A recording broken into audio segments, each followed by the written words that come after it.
ওই বাপ মা বাপের জাহেলিয়াতের কারণে সন্তান জাহেল। আদম সন্তান কি কাফের হয় জন্ম নেয়? না, কখনো নয়। প্রত্যেক আদম সন্তান সে হিন্দুর ঘরে জন্ম হোক, ইহুদির ঘরে জন্ম হোক, কিংবা মুসলমানের ঘরে জন্ম হোক, কিংবা বৌদ্ধর ঘরে, খ্রিস্টানের ঘরে জন্ম হোক, প্রত্যেক আদম সন্তান ইসলামী ফিতরতের উপর জন্মগ্রহণ করে। কথাটা আমার নাকি আমার গণমার কথা? কথাটা আল্লাহ পাকের কথা, রাসূল সাল্লাল্লাহু আলাইহি ওয়াসাল্লামের কথা। তাকে এবার তাকে মুসলমান কারা বানায়? হিন্দু কে বানায়? খ্রিস্টান কে বানায়? ইহুদি নাসারা কে বানায়? তার মা বাপ বানায়। তাকে হিন্দু বানায়, খ্রিস্টান বানায়, বৌদ্ধ বানায়, ইহুদি বানায়, কেউ মুসলমান বানায়। ইমানওয়ালা আর মুসলমান, এই কথাটার মধ্যে আকাশ পাতাল পার্থক্য ভাই। তবে মুসলমান হতে হলে অবশ্যই পূর্বে ইমান আনতে হবে, এটা সত্য। কিন্তু সকল ইমানওয়ালা মুসলমান নয়। মুসলমান হলো মুসলমান। মুসলমান শব্দের অর্থটা হলো সংকেত মৌলিক অর্থ হলো যে নিজেকে আত্মসমর্পণ করেছে। মুসলমান শব্দের অর্থ হলো, ইসলাম শব্দের অর্থ হলো আত্মসমর্পণ করা, আর মুসলমান শব্দের অর্থ হলো আত্মসমর্পণকারী। কোথায় আত্মসমর্পণ করবে? এই কিতাবের কাছে। যে আদম সন্তান নিজেকে পরিপূর্ণভাবে এই কিতাবের কাছে আত্মসমর্পণ করেছে, সেই হলো মুসলমান। এই কিতাবের কাছে আত্মসমর্পণ করেছে, এটার অর্থ হলো যে তার জীবন লাইফ স্টাইল, দুনিয়াবী জীবন এই কিতাবে যেভাবে বলেছে ওইভাবে পালন করবে, অতিবাহিত করবে, সে হলো মুসলমান। এবার এবার আপনি নিজেরটা নিজে জাস্টিফাই করে দেখুন, আপনি কি মুসলমান নাকি শুধু ইমানওয়ালা? আপনি কি মুসলমান নাকি গায়ের মুসলমান? তবে ইমান টিকিয়ে রাখতে হলে নামাজ আদায় করতে হবে আগে, নামাজ ছাড়া আদায় না করলে ইমান থাকবে না। যার নামাজ নাই, আউয়ালু মা ইউহাসাবু বিহিল আবিদু ইয়াউমাল কিয়ামাতিস সালাত। সালাত কিয়ামতের দিন সর্বপ্রথম নামাজের হিসাব নেওয়া হবে, সালাতের হিসাব নেওয়া হবে। যে এই সালাতের মধ্যে ফাঁস, তাকে আল্লাহ পাক অন্য সবগুলো তো অটো ফাঁস করে দিবেন ইনশাআল্লাহ। তার জন্য আল্লাহুম্মা হাসিবনি হিসাবা ইয়াসিরা, এই হাদিসটা তার জন্য প্রযোজ্য।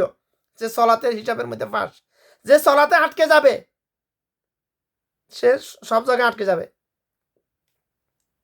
তার জন্য এই হাদিসটার প্রযোজ্য হবে না। আল্লাহুম্মা হাসিবনি হিসাবা ইয়াসিরা, হে আমার মালিক, আমারও হাসরের দিন তুমি আমার জন্য হিসাব সহজ করে দিও, এটা তার জন্য প্রযোজ্য হবে না।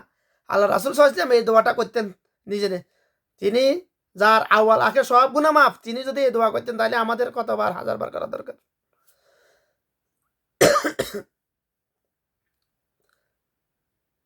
নামাজ বেহেশতের চাবি, হাদিসটা জয়ীফ।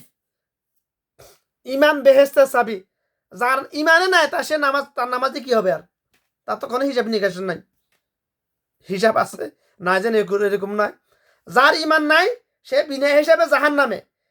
তবে বিনা হিসাবে জাহান নামে এটার অর্থাৎ এই না যে সে সারা জীবন দুনিয়াতে মানুষের হক মারি খাইছে, মাথা বাড়ি দিয়েছে, মানব হত্যা করেছে, যার সম্পদ যেদিকে পাইছে সেদিকে লুণ্ঠন করেছে, অর্থাৎ ইহুদি নাসারা খ্রিস্টান বৌদ্ধ এদের কথা বলতেছি, তার হিসাব নাই।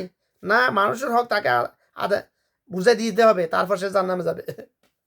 কিভাবে বুঝাই দিবে, কিভাবে বুঝিয়ে নিবে, বুঝে নিবে আল্লাহ পাক, আল্লাহ পাকে ভালো জানে। আল্লাহ পাক যেভাবে বুঝিয়ে নেওয়ার ওভাবে নিবে, বাস।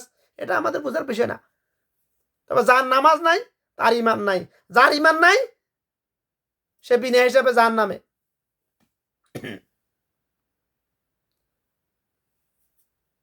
কেন এই হাদিসটা এখানে আসছে? আউয়ালু মা ইউহাসাবু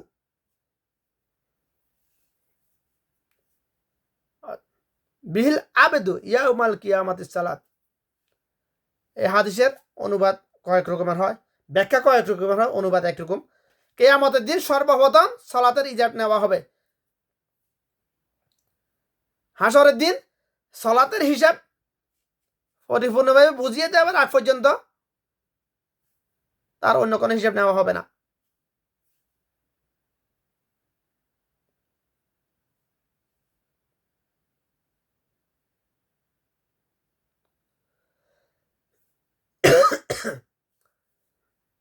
যে সালাতে ফাঁস হয়ে যাবে, অর্থাৎ কম্পালসারি আর কি, সালাত হলো কম্পালসারি, আর বাকি সবগুলো হলো অপশনাল।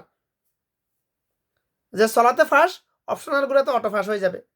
যেমন আমাদের পরীক্ষা নেওয়া হয় 100 মার্কের পরীক্ষা, 50 হলো রিটেন, 50 হলো নৈর্বদিক। রিটেনে যে 50-এ 40 পাইছে, নৈর্বদিকে সে যদি 0 পায় সে ফাঁস, সে ফেল নয়। এসএসসিতে সে ফাঁস, ইন্টারে সে ফাঁস মনে করেন। আর যে রিটেনে 33 পায় নাই, নৈর্বদিকে 50 পাইছে, সে ফেল ফেল ফেল। এর থেকে সহজভাবে কিভাবে বুঝাইতে পারি আমি আর? এর থেকে সহজভাবে বোঝানোর জন্য অন্য কোনো পদ্ধতি আছে কি না, আল্লাহি আল্লাহ ভালো জানে। এর মতো এর থেকে সহজভাবে বোঝানোর মতো এলাম আমার কাছে আর নাই। আমি প্র্যাকটিক্যালি দুনিয়ার বাস্তবতা দিয়ে প্র্যাকটিক্যালি বুঝিয়ে দিয়েছি আমি। আপনি রিটেনে যদি 50-এর মধ্যে 40 পান, নৈর্বদিকে 0 পাইলেও আপনি ওই সাবজেক্টে ফার্স্ট। আর রিটেনে যদি আপনি 33 না পান মিনিমাম, আর ওই নৈর্বদিকে যদি 50 পান, আপনি ওই সাবজেক্টে ফেল। সেম একই অবস্থা। আউয়ালু মা ইউহাসাবু বিহিল আবিদু ইয়াউমাল কিয়ামাতিস সালাত।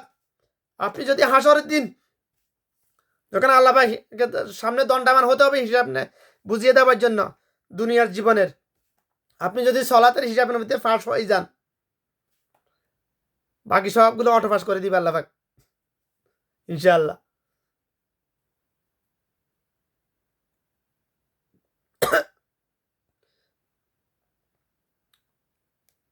এবার আপনি চিন্তা করে দেখুন, আপনি কি হাসরের দিন আপনার জন্য হিসাব সহজ করবেন নাকি কঠিন করবেন? বিসমিল্লাহ। বাস আজকে কথা এতটুকু আমার। আশা করি ইনশাআল্লাহ কথাগুলো বোঝার চেষ্টা করবেন, ইনশাআল্লাহ কলাবে ঢুকাবেন, ইনশাআল্লাহ নিজে আমল করবেন, অন্যকে আমল করার জন্য উদ্বুদ্ধ করবেন হেকমা দিয়ে। দিনের দাওয়াত দিতে হয় হেকমা দিয়ে।